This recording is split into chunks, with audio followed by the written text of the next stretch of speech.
동지들, 가짜뉴스를 헬로 보낼 헬마우스입니다. 가짜뉴스 조직이 스테이지 2 성재준 원장편 라운드 2 지금 시작합니다. 오늘 제가 골라온 원장님의 그 대환장 파티는 뭐냐면 제주 4.3에 대한 겁니다. 사실 제가 이 아이템을 잡기로 했을 때 4.3을 다뤘다는 것 자체 그거에 사실 좀 충격을 받았어요. 왜냐면 우리 가짜뉴스 제작자들이 말이죠, 역사 왜곡 문제는 가짜뉴스 만들려면 전공 필수 과목이야. 그러니까 가장 조심스럽게 다뤄야 할 4.3 사건에 대해서 얼마나 왜곡을 했을지 내가 너무 걱정이 되는 거예요. 그러고 클릭을 했죠. 근데 웬걸 원장님의 다른 영상들하고는 굉장히 양상이 달라요. 꽤 멀쩡한 소리들이 섞여 있습니다. 물론 많지는 않지만, 아니 우리 원장님 멀쩡한 소리도 할 줄 아는 거잖아. 그래서 제가 오히려 이거는 반드시 아이템으로 다뤄야 되겠다. 왜냐면 이거는 가짜뉴스계에 대한 하나의 샘플이다. 원래는 그럭저럭 멀쩡한 소리도 할 줄 알던 어떤 우파 청년이 어떻게 해서 우파 코인 터리범이 되고 어떤 과정을 거쳐서 이 동네에 미친 가짜뉴스 제작자가 됐는가. 자, 그러니까 여러분 저하고 오늘 함께 같이, 이거 말하자면 배트맨 라이징 같은 거죠. 비긴즈라고 해야겠지? 배트맨 비긴즈? 이거는 성재준 비긴즈다. 저하고 같이 오늘 성재준 비긴즈를 감상해보시죠.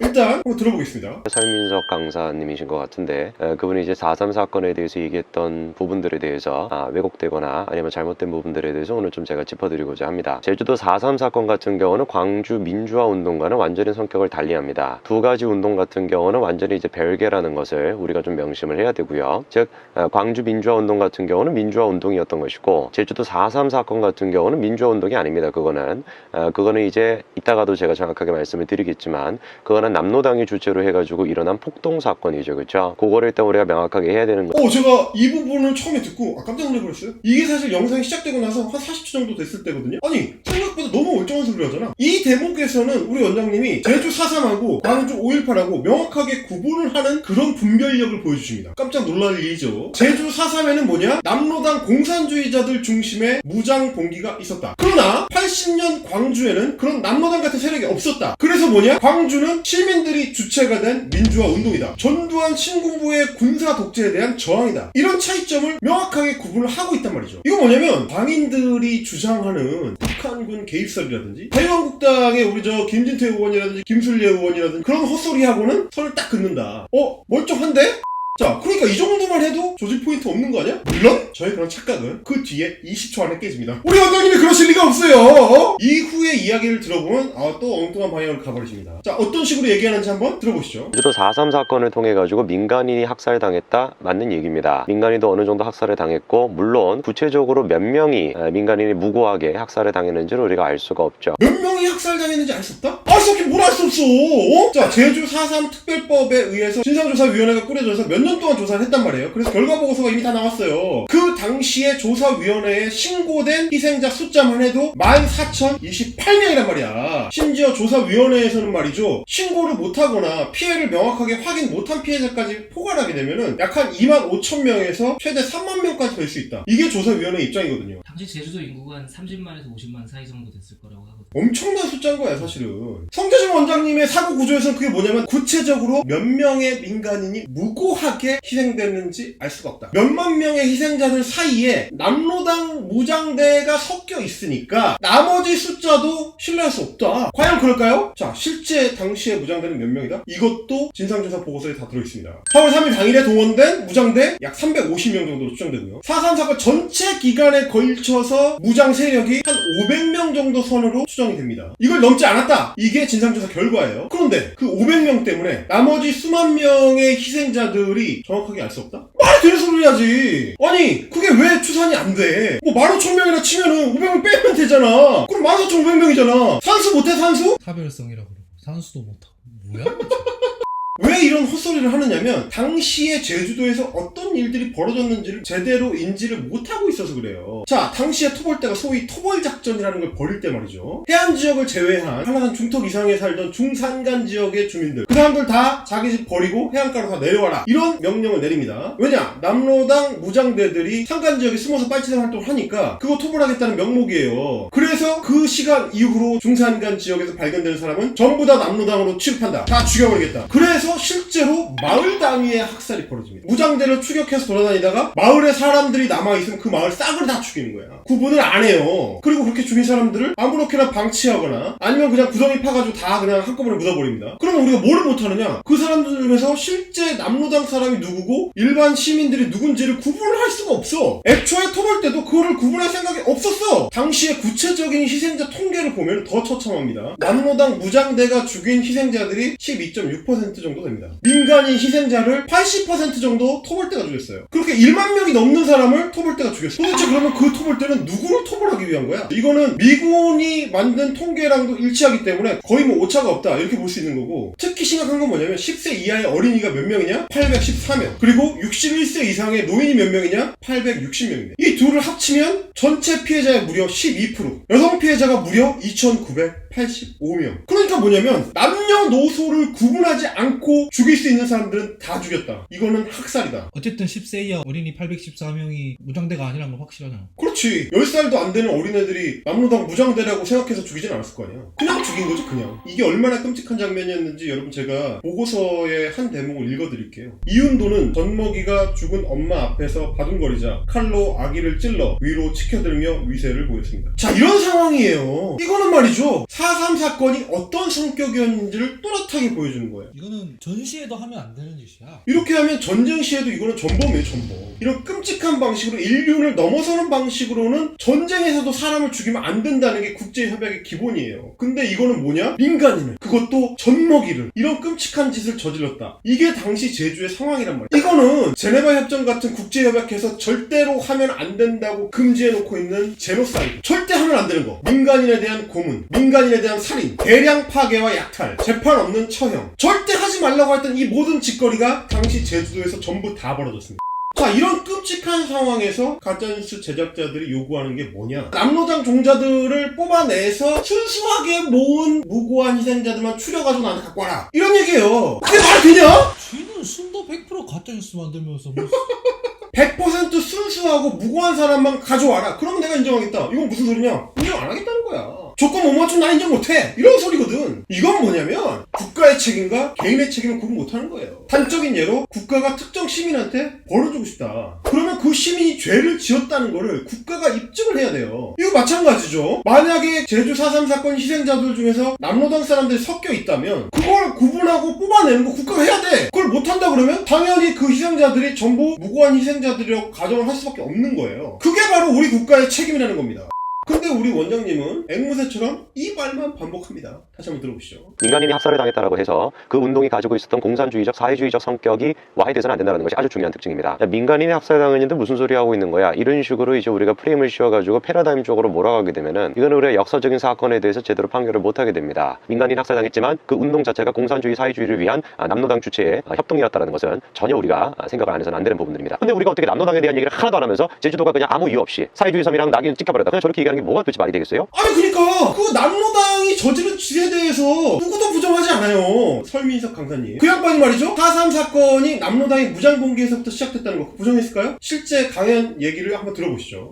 자, 근데 여기는 좌익 무장대는요, 이들 때문에 무고한 제주도민들이 큰 피해를 입었다라는 사실에 그 비판에 결코 자유로울 수가 없어요. 왜냐하면 이 좌익 무장대가 우익들을 공격하는 과정에서 그 자리에 있던 무고한 그 우익들의 가족 같이 목숨을 잃어요. 이들도 책임이 있다, 비판에서 자유로울 수 없다라고 말할 수가 있겠습니다. 자, 어떻습니까? 남로당 얘기를 그냥 쌩 까고 넘어갔나요? 물론 시각에 따라서는 남로당의 무장봉기나 무장투쟁, 반정부 활동 이런 거에 대해서 적극적으로 다루지 않았다, 전면에 내세워서 다루지 않았다, 뭐 이런 주장을 할 수는 있죠. 그런데 사실은 그게 4.3 사건의 본질이 아니거든. 남로당 문제를 전면에 내세운다? 그게 오히려 역사 왜곡이에요. 자꾸 딴소리를 무릇하려고 하지를 말라고. 남로당의 무장봉기와 무장투쟁? 그거 우리 당연히 무겁게 다뤄야지. 그러나 그보다 더 심각한 건 뭐냐? 10,000명이 넘는 사람들을 학살했던 토벌대의 그 범죄. 당시 국가가 경찰 같은 공권력은 물론이고 군대를 동원하고 서북청년단 같은 자경단까지 동원해가지고 적극적으로 민간인들을 무차별 학살했다는 거. 그걸 수십 년 동안 은폐하고 그 피해자들을 핍박하고 그걸 끝내 역사 속에서 지워버리려고 했다는 거. 그게 본질이란 말이에요. 그러니까 우리 원장님은 언제나 하던 대로 본질이 아닌 걸로 딴지를 걸고 있는 겁니다. 설민석이 적어도 적어도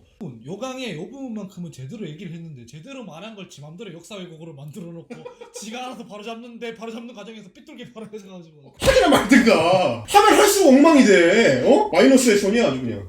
자, 그렇다면 설미성 말고 그러면 민주정부 들어와서는 과연 4.3 사건에서 남로당 부분을 지워버렸을까요? 우리 가짜뉴스 생산자들은 민주화 세력이 이거를 부정한다, 숨기려고 한다, 이런 식으로 억지 주장을 하는데 전혀 그렇지 않아요. 아 그렇게 표현 안 했어. 그렇게 표현 안 했어? 응. 뭐라 그랬는데? 프레임을 씌워가지고 패러다임 쪽으로 몰아가게 되면 이건 우리가 역사적인 사건.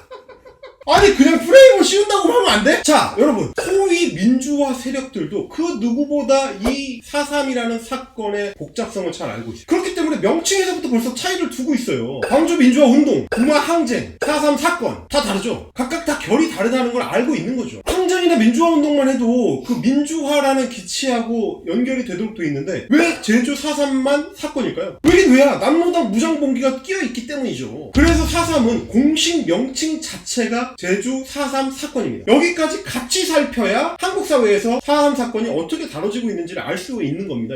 이거는 정치 지도자들도 마찬가지예요. 특히 4.3 특별법을 제정했던 김대중 전 대통령, 일단 CNN하고 1998년에 했던 인터뷰입니다. 여기서 김대중 전 대통령이 남로당 문제를 직접 거론하면서 선을 딱 그어버려요. 원래 시작은 공산주의자들이 폭동을 일으킨 것이지만 많은 무고한 사람들이 공산주의자로 몰려서 억울하게 죽임을 당했습니다. 이 문제는 세월이 많이 지났지만 그들의 명예를 회복시키고 해서 유가족들을 위로해 주어야 합니다. 명확하게 얘기하죠. 이게 공산주의자들의 폭동에서부터 시작됐다. 이거는 명확하게 하되, 그러나 반공 이데올로기를 내걸고 무고한 시민들을 학살했다. 그걸 치유할 수 있어야 우리 역사가 바로 설 수 있다. 이런 얘기입니다. 지금 제주 4.3 사건에 대해서 대통령으로서는 처음으로 제주도민들에게 사과했던 노무현 전 대통령의 연설에는 이게 좀 더 또렷하게 확인이 됩니다. 국가가 국민을 대상으로 저지른 끔찍한 국가폭력에 대해서 국가 지도자가 공식적으로 사과한 중요한 사건이죠. 동시에 뭘 강조하냐면 대한민국의 건국에 기여한 분들의 충정, 즉 당시 제주에서 희생됐던 군경들, 이분들에 대한 얘기도 분명하게 하고 있어요. 자, 제주도의 진압작전 도중에 사망한 군인 180명 내외고요. 경찰 전사자는 140명 정도로 추정이 됩니다. 거기다가 당시에 사망했던 서북청년단 같은 자경단원들까지도 국가유공자로 포함시켜서 정부의 보훈 대상이 되고 있습니다. 성대준식으로 순수하게 국가유공자로 지정해야 줘야 되는 사람 맞아? 전사했기 때문에 국가유공자가 된 건데, 전사하기 전에 아기를 창검으로 찔러가지고 무슨 짓을 저질렀는지 그것까지 어떻게 확인을 하겠어. 그러면 민주당 정권 사람들만 그랬느냐? 아니지 당연히. 이명박 전 대통령 후보 당시였던 2007년에 제주 4.3 평화공원을 방문합니다. 그때 뭐라 그러냐면 제주 4.3 사건에 대한 역사적 평가는 제대로 되어 있다. 그거는 어느 당이 집권해도 바뀌지 않는다. 이거 우리 원장님 얘기랑 좀 다른데? 역사적 평가가 제대로 되어 있다고 하는데? 아니 이명박 대통령이 프레임을 씌워가지고 패러다임을 몰고 가고 있네? 자, 박근혜 전 대통령 마찬가지입니다. 후보 시절 제주 방문했을 때 이럽니다. 4.3 추모 기념일 지정을 포함해서 제주도민의 아픔이 모두 해소될 때까지 노력하겠다. 그리고 나서 대통령에 당선된 다음에 4.3을 국가기념일로 지정합니다. 자, 그리고 이제 다음 들어볼 텐데요. 자, 그 다음에 나아가지고 이제 여순 순천 사건에 대해서도 얘기를 하는데, 자, 실질적으로 이제 4.3 사건이 발생을 한 다음에 그거를 이제 토벌하기 위해 가지고, 이제 그 정부에서 여순 순천에 있던 군대들한테도 마찬가지로 명령을 내리죠. 제주도에 가가지고, 진압을 해라 라고 얘기를 하는데, 여순 순천에 있었던 군인들이, 이거는 이제 일반 시민이 아니라 군인들인데, 군인들이 이제 발발합니다. 그리고 이제 저 장면에서 이제 뭐라고 얘기를 하시냐면, 설민석 간사가, 같은 민족을 우리가 총으로 쏴줄 수 없다. 우리가 생각했을 때는 너네가 잘못된 것 같다. 그런 식으로 말씀을 하세요. 여순 순천 사건 같은 경우도 실질적으로 군대에 있었던 좌익 세력이 주도했었던 반란 사건이죠. 자, 일단 이 설명도 대략 맞아요. 여순 순천 사건, 군부대 내에 좌익 장교들이 주도해서 일으킨 반란 사건 맞습니다. 자, 그럼 좋아요. 여순 반란 사건이 일어나니까 발칵 뒤집혔죠. 그래서 뭘 합니까? 군 내에 공산주의자들 얼마나 있는지 다 숙간에 숙분 작업을 합니다. 그래서 걸린 게 누구다? 남로당 좌익 용공 분자 박장희. 제가 왜 이 부분을 뽑아왔느냐 하면, 우리 성대중 원장님을 비롯해서 마치 남로당 사람들은 다 죽어 마땅한 인간들이고 이런 식으로 취급하는 시각이 있어요. 사실은 그게 그렇게 단순한 문제가 아니라는 거. 우리 박정희 짱이 남로당의 핵심 종자가 됐던 거 사실 배경이 있습니다. 1946년에 대구폭동이 일어났을 때, 물론 이것도 남로당에서 기획한 거죠. 대구폭동의 배후에 박헌영하고 이재복이 있었다고 하죠. 그런데 이 대구폭동의 와중에 박정희의 형인 박상희가 사망하는 사건이 일어나요. 박상희는 가장 존경하고 따르던 형이거든요. 엄청난 충격을 받았죠. 그런데 이때 남로당의 이재복이 박상희의 가족들을 극진하게 확실하게 챙깁니다.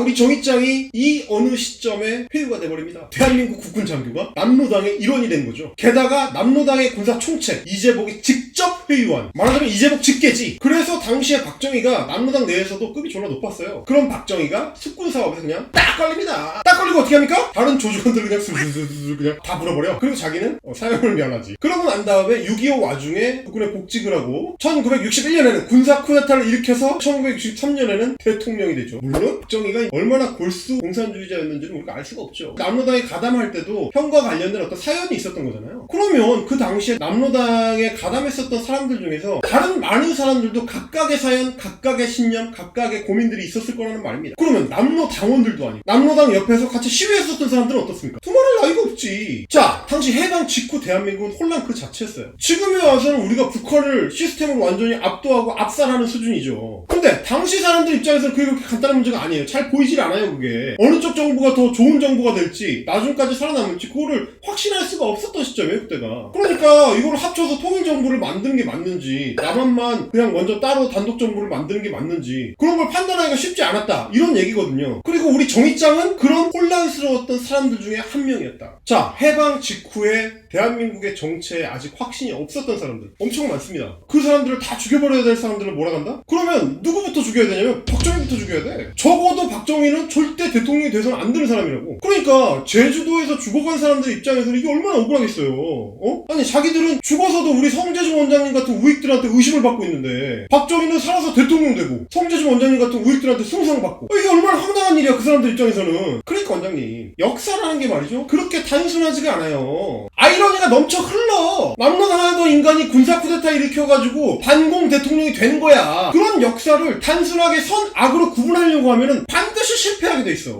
자, 그리고 성재준 비긴즈, 그야말로 가짜뉴스 메이커의 탄생. 영상의 초반부 있죠. 4.3과 5.18의 차이점을 구분할 줄 알던 어떤 청년, 성재준. 이 영상을 성재준 원장이 찍은 게 올해 1월 17일인데요 그러고 나서 한 달 뒤에 정규제의 펜앤마이크에 나갑니다. 제목이 무려 신성한, 너무 신성한 5.18. 이게 뭐냐면 5.18을 모욕하겠다고 작정하고 덤빈 거예요. 아니 어떻게 불과 한 달 전에 4.3하고 구별해서 5.18에 대해서는 멀쩡한 평가를 하던 놈이 어떻게 한 달 만에 이렇게 이 문제의 4.3 사건 영상을 전후해서 성재준 TV의 색깔이 완전히 달라집니다. 이 썸네일부터 완전히 다르죠. 이전에는 그냥 평범하고 지루한 책 소개하는 우파 채널이었어요. 근데 4.3에 설민석을 걸어가지고 이걸 야부리를 터니까 빵 터진 거야. 조회수 한번 차이를 보세요. 엄청나죠 이게. 그때 우파코인 맛을 본 거죠. 이때부터는 우리 성재준 원장님이 우파코인을 전문적으로 터는 장사꾼이 된 거죠. 장사꾼. 적극적으로 가짜뉴스를 만들고 썸네일로 낚시질하고.